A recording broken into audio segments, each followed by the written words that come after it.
The first incident I'll address is the murder of Kartik Vasudev, 21 years, a student from India who was residing in Canada and attending Seneca College. As the media has reported, Kartik was just outside the Sherbourne subway station last Thursday when he was approached by a man who we believe to have been a complete stranger to him. Unprovoked, this man shot Kartik multiple times, killing him. 2 days later, on April 9th, Elijah Mahepath, 35 years, a resident of Toronto, was murdered as he was walking in the area of Dundas and George Streets in the east end of the downtown core. He too was approached by an apparent stranger, was shot multiple times, and despite life-saving measures, also succumbed to his injuries. In the aftermath of this second attack, our investigators were able to quickly draw a link between the murder of Kartik and that of Elijah. The suspect was tracked to an address in the area of Spadina and Bloor Street West. The emergency task force entered the suspect's residence, where he was taken into custody on Sunday evening.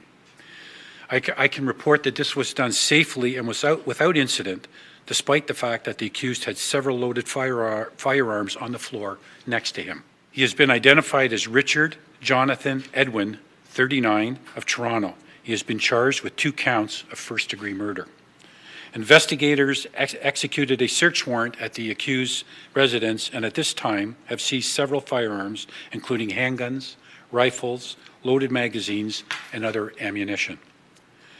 When the second one happened, obviously we felt very early on that there were some similarities or aspects in both of these things, which is why we were able to connect the dots very, very early just by the nature of the offense. When I say nature, how it was conducted, and what we believe to be the travel that was taken by the suspect both to and from the actual shootings. It's still early. There's a lot of background information that needs to be done, but I can tell you that he has no criminal record and he was lawfully in possession of the weapons. Certainly from what we saw, any interaction with the shooter and the victims was very, very quick and brief. We are doing a very deep dive on his background right now to find out who this person is, where he's been, who he's been associating with. With regards to any contact with either one of these victims, we have nothing to suggest that he knew either one of them, and more importantly, what we believe at this stage anyways is that it was what we do describe as random. It was a chance meeting, a chance passing, and for reasons that are only known to the suspect, these 2 people were victimized on that day and now are dead.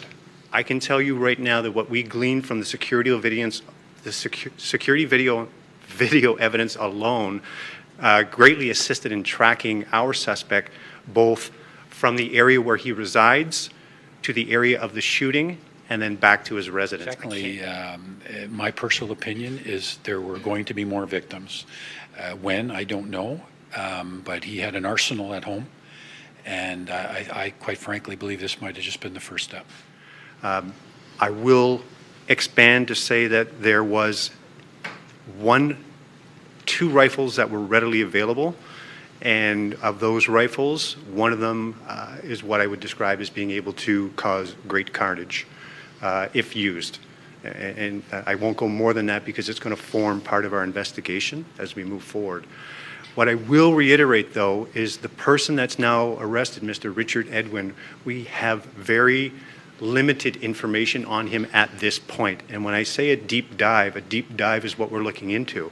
And so if anyone has any contact or information about this person, please take the time to reach out to us.